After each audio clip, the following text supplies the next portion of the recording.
केंद्र और राज्य के परस्पर सहयोग के रिश्ते कितनी ताकत दे सकते हैं, इसका मुझे पूरा पूरा अंदाज है और स्वानुभव से अंदाज है। और अगर सहयोग न हो तो कितनी तकलीफ होती है, इसका भी पूरा अंदाज है। और मुझे अकेले को नहीं, शिवराज जी को भी पता है। उन्होंने 10 साल कैसे बिताए हैं मुझे मालूम है। और इसलिए भारत जैसे देश को आगे बढ़ाना है तो केंद्र और राज्य के बीच के 36 तो कतई नहीं हो सकता है, होना ही नहीं चाहिए। 36 का आंकड़ा कभी उपयोगी नहीं होगा। केंद्र और राज्य प्रतिस्पर्धी नहीं है। केंद्र और राज्य दुश्मनी भी नहीं करते। केंद्र और राज्य एक दूसरे के पूरक है।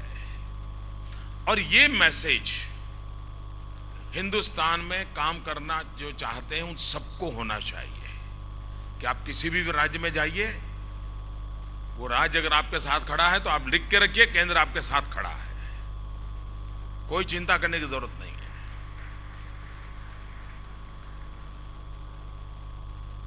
जैसे मैं कहता हूं कि 36 का आंक नहीं होना चाहिए, वैसे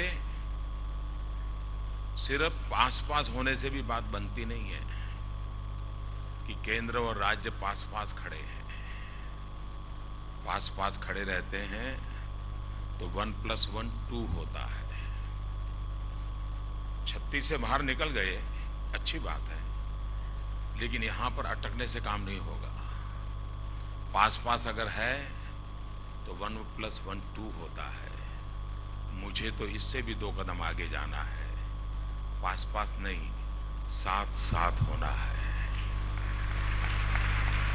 और जब साथ साथ होते हैं तो एक एक के बगल में 1 11 हो जाता है। केंद्र और राज्य इनकी शक्ति इतनी गुना बढ़ जाती है। और इसलिए ये जो एक्स्ट्रा एनर्जी है उसको लेकर के मुझे आगे बढ़ना है। हम पहले जब मैथमेटिक्स पढ़ते थे तो पढ़ते थे a+b इंटू ब्रैकेट स्क्वायर, और जब उसका रिजल्ट निकालते थे तो a² + 2ab + b² ऐसा उसका रिजल्ट निकालते थे। ये 2ab कहां से आया? ये 2ab है, वो जुड़ने की एक एक्स्ट्रा एनर्जी होता है। जब वो संगठन का ब्रैकेट लग जाता है, केंद्र और राज्य का मिलन हो जाता है, a+b इंटू ब्रैकेट स्क्वायर हो जाता है, तो a² + 2ab, ये जो 2ab निकलता है वो एक एक्स्ट्रा एनर्जी बनता है। उस एक्स्ट्रा एनर्जी को लेकर के हम देश को आगे बढ़ाना चाहते हैं। आप कल्पना कर सकते हैं, अगर सही नेतृत्व हो, नीति स्पष्ट हो, नियत साफ हो, इरादे नेक हो, दिशा निर्धारित हो, मकसद पाने का इरादा हो, तो बीमारू राज्य भी प्रगतिशील राज्य बन सकता है।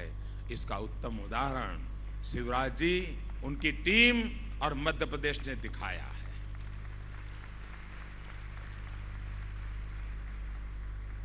पूरे विश्व को पता होना चाहिए कि जो राज्य 2% से भी कम ग्रोथ रेट से गुजरता था, वो 10 साल 9% के ग्रोथ रेट पर पहुंच गया। विश्व ये भाषा समझता है और विश्व को हमें समझाना चाहिए, और भारत सरकार ने भी मध्य प्रदेश का ढोल पीटना चाहिए।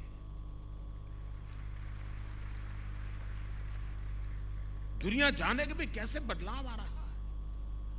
इंफ्रास्ट्रक्चर का क्षेत्र, आप कल्पना कर सकते हैं कि इतने कम समय में इरिगेशन लैंड को 4 गुना कवर कर दिया जाए, जो काम इतनी तेजी से हो सकता है। और एग्रीकल्चर सेक्टर का इंफ्रास्ट्रक्चर ये विकास की एक बहुत बड़ी महत्वपूर्ण धरोहर बनता है। वो काम यहां हुआ। बिजली सरप्लस स्टेट बना दिया गया, रोड का नेटवर्क खड़ा कर दिया गया, और लैंडलॉक स्टेट होने के बावजूद भी, और कभी न कभी थोड़ी बहुत पहचान थी तो एग्रीकल्चर की पहचान थी, उसको मैन्युफैक्चरिंग स्टेट में कन्वर्ट करने की दिशा में एक बीड़ा उठाया है। और इसके लिए मध्य प्रदेश बहुत बहुत अभिनंदन का अधिकारी है।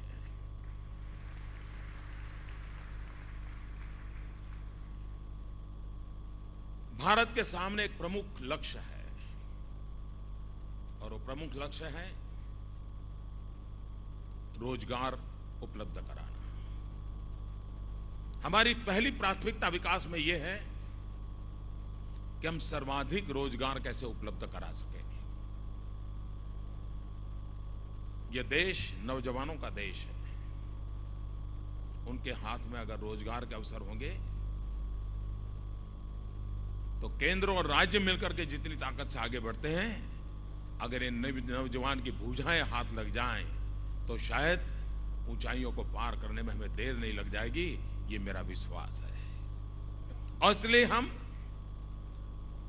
चाहे मैन्युफैक्चरिंग सेक्टर हो, चाहे एग्रीकल्चर सेक्टर हो, चाहे सर्विस सेक्टर हो, तीनों को समान रूप से बल दे करके अधिकतम रोजगार उपलब्ध हो, उस दिशा में हम काम को आगे बढ़ाना चाहते हैं। जब हम मेक इन इंडिया कहते हैं तो हम विश्व को विश्वास दिलाना चाहते हैं कि अपार संभावनाएं पड़ी है। कृपा करके भारत को सिर्फ बाजार मत समझिए। विश्व का ध्यान भारत पे इस पर गया कि उनको लगा 125 करोड़ देशवासियों का मार्केट है, चलो माल डंप करो, बेचो और मुनाफा कमाओ। मैं विश्व को कहता हूं यहां तक सीमित मत रहिए।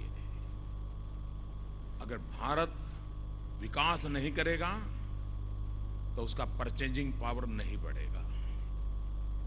अगर भारत का परचेजिंग पावर नहीं बढ़ेगा, हर भारतीय का परचेजिंग पावर नहीं बढ़ेगा, तो आपका ये बाजार के रूप में देखने का सपना अधूरा रह जाएगा। इसलिए आपका भी भला इसमें है कि यहां पूंजी निवेश कीजिए, यहां के लोगों की खरीद शक्ति बढ़े, तो फिर वो यही आपका ही उत्पादन किया हुआ माल लेने वाले हैं। और इसलिए मेक इन इंडिया ये कंसेप्ट विन विन सिचुएशन वाला है। आपके लिए कोई भी दुनिया का मैन्युफैक्चरर है, उसे क्या चाहिए? उसे लो कॉस्ट प्रोडक्शन चाहिए, उसे स्किल्ड मैन पावर चाहिए, उसको जीरो मेंटेनेंस लॉस चाहिए, उसको इफेक्टिव गवर्नेंस चाहिए, उसको प्रॉपर इंफ्रास्ट्रक्चर चाहिए। मैं विश्वास से कहता हूं कि मध्य प्रदेश की धरती में, मध्य प्रदेश की सरकार में ये सामर्थ्य है ये सारी बातों आपको सब देने का, और ये आपके लिए एक प्रकार से सुनहरा अवसर है। ये सुनहरा अवसर है, इसको आप मौका गंवाना नहीं चाहिए। और मध्य प्रदेश के पास एक अनमोल संपत्ति है जिसका तरफ बहुत कम लोगों का ध्यान है। ये भारत का दूसरा विशाल स्टेट है। बहुत जमीन है इस राज्य के पास, बहुत जमीन है। शायद हिंदुस्तान में जमीन की मालिक का इतना बड़ा सुखी राज्य कोई नहीं होगा देश में। और जनसंख्या की दृष्टि से ये दुनिया के बड़े बड़े देशों से भी बड़ा है। और इसलिए इतनी क्षमता वाला ये राज्य आने वाले दिनों में विकास के लिए कितनी अनुकूलता पैदा कर सकता है। मैन्युफैक्चरिंग सेक्टर में भी हम उस मैन्युफैक्चरिंग को प्रायोरिटी दें जिसमें एक्सपोर्ट की पूरी संभावनाएं हैं। भले हम छोटे छोटे उद्योगों का नेटवर्क बनाएं, लेकिन वो कंपोनेंट भी एक्सपोर्ट करने का अवसर हो, और भले असेंबलिंग कहीं पर दुनिया में होता हो, हम उस दिशा में कैसे आगे बढ़ेंगे। हम छोटे छोटे उद्योगों की जाल के साथ बड़े उद्योगों को सहाय करने वाला नेटवर्क कैसे करें, इंटरडिपेंडेंट व्यवस्था को हम कैसे प्रमोट करें। और मैं मानता हूं कि मध्य प्रदेश ने उस दिशा में ध्यान दिया है। कल उन्होंने यहां एसएमई सेक्टर का सम्मेलन बुलाया था। मध्य प्रदेश के लोग थे, लेकिन उनको प्रोत्साहन देना, उनको मदद करना, और ये जो उद्योगकार आए हैं बड़े बड़े, उनका ध्यान जाए कि छोटे छोटे छोटे कंपोनेंट बन रहे हैं, उनके लिए उनके पास भी एक अपॉर्चुनिटी है। ये दोनों का इंटरडिपेंडेंट व्यवस्था अगर खड़ी हो जाती है तो छोटे छोटे उद्योगकारों के लिए भी एक बहुत बड़ी मार्केट चेन खड़ी हो सकती है और उसका फायदा मिल सकता है। उसी प्रकार से मध्य प्रदेश एक ऐसा प्रदेश है कि जिसने एग्रीकल्चर सेक्टर में एक इंफ्रास्ट्रक्चर खड़ा किया है। मध्य प्रदेश की जमीन उर्वरा जमीन है। ये हमारा मालवा क्षेत्र का गेहूं, उसको लेने के लिए लोग कतार लगाते हैं। शायद मालवा क्षेत्र का गेहूं, इतना स्वीट गेहूं शायद हिंदुस्तान के किसी कोने में होगा। लेकिन एग्रीकल्चर में सिर्फ किसान की मेहनत से यहां की इकोनॉमी ड्राइव करेगी ऐसा नहीं होगा। समय की मांग है कि हम एग्रीकल्चर सेक्टर में वैल्यू एडिशन के लिए मध्य प्रदेश को महत्व कैसे दें। सोयाबीन में मध्य प्रदेश ने अपना नाम बनाया है। ऐसे कई क्षेत्र हैं। हम मध्य प्रदेश में एक स्पेशल विचार करके एग्रीकल्चर सेक्टर में वैल्यू एडिशन, और उसके कारण हमारे किसानों को उसकी आय कितनी बढ़ेगी इसका हम अंदाज कर सकते हैं। एग्रीकल्चर सेक्टर का इंफ्रास्ट्रक्चर, चाहे कोल्ड स्टोरेज हो, वेयर हाउसिंग हो, ट्रांसपोर्टेशन के लिए व्हीकल की व्यवस्था हो। अब हमारे यहां हमारा सोयाबीन विदेश जाता है। अगर पोर्ट तक उसको इंफ्रास्ट्रक्चर मिलेगा यहां के हमारे सोयाबीन को, तो मैं मानता हूं कि दुनिया के बाजार में उसको जाने में बहुत सुविधा रहेगी। तो हमारे एग्रीकल्चर सेक्टर को प्रॉपर मार्केट मिले। आपको जानकर के आश्चर्य होगा और मुझे भी हैरानी है कि हमारे शिवराज जी भी उस बात का फायदा नहीं उठाते हैं। उठाते होंगे तो मेरे ध्यान में नहीं है। यहां बैठे हुए कई लोगों के लिए वो खबर मैं शायद सरप्राइज दूंगा आज। ये एक ऐसा प्रदेश है जहां पर हिंदुस्तान में कुल जो ऑर्गेनिक फार्मिंग होता है, ऑर्गेनिक फार्मिंग का उत्पादन है, अकेला मध्य प्रदेश 40% कंट्रीब्यूशन कर रहा है ऑर्गेनिक फार्मिंग में। ये किसी का ध्यान नहीं है इस बात पे। ऑर्गेनिक एग्रो प्रोडक्ट का आज वर्ल्ड मार्केट है, ग्लोबल मार्केट पड़ा हुआ है। और एक राज्य हिंदुस्तान के टोटल एग्रो मार्केट का, ऑर्गेनिक एग्रो मार्केट का 40% प्रोडक्ट देता है। मतलब यहां के किसानों ने पूरी मानव जात की बहुत बड़ी सेवा करने का काम किया है, और होलिस्टिक हेल्थ केयर का जो दुनिया में प्रवाह चल रहा है उसमें अपनी जगह बनने के लिए उसने मौका दिया है। कि हम सबका दायित्व बनता है कि हम उसको अवसर दें, हम उसको अवसर दें। यानी एग्रीकल्चर सेक्टर के साथ मध्य प्रदेश और भारत के अंदर जैसे ग्लोबल मार्केट के लिए समुद्री तट का स्पेशल बेनिफिट होता है, उसी प्रकार से भारत जैसे मार्केट के लिए मध्य प्रदेश का ऐसा लोकेशन एडवांटेज है कि अगर हम एग्रो प्रोडक्ट में वैल्यू एडिशन करते हैं, पूरे हिंदुस्तान में चारों दिशा में बहुत बड़ा इजी रीच आउट करने का आपके लिए अपॉर्चुनिटी है। और मैं चाहता हूं इन्वेस्टर्स को इस दिशा में काम करें। कोई सरकार तेज गति से जब चलती है तो कितना उत्तम परिणाम दे सकती है। मोदी ने मेक इन इंडिया की बात अभी अभी कही। बजट के अंदर केंद्र सरकार ने डिफेंस के लिए बात कही। लोगों को लगता है ठीक है मोदी ने कह दिया, बजट में बोल दिया, लेकिन बात आगे कैसे बढ़ती है। मध्य प्रदेश देश का पहला राज्य बना जिसने डिफेंस मैन्युफैक्चरिंग की पॉलिसी बना दी, और जैसा ही भारत सरकार ने योजना बनाई उसको तुरंत अपने लिए काम में लगा देने के लिए उन्होंने इनिशिएटिव लिया। ये जो है विकास के लिए यही तौर तरीके हैं जो अल्टीमेटली काम करते हैं।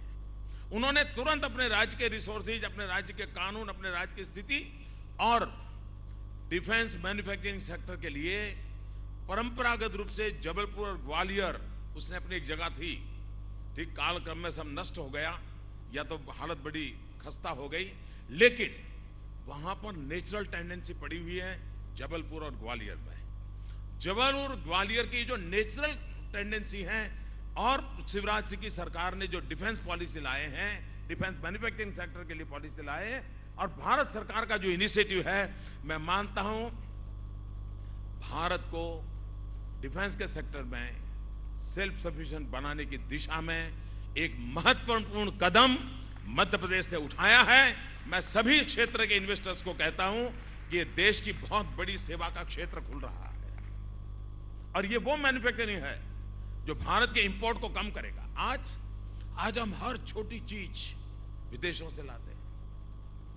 अश्रु गैस के सेल भी बाहर से आते हैं, रोना भी बाहर से लाना पड़ता है जी।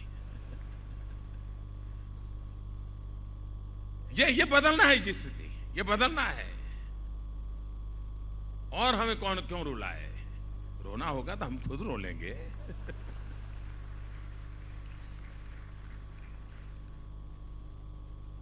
लेकिन एक अच्छा काम उन्होंने किया, डिजिटल इंडिया। हमने बजट में घोषणा की, उसके बाद मैंने डिजिटल इंडिया का एक कैंपेन को उसको ऑर्गेनाइज किया, व्यवस्था बनाई।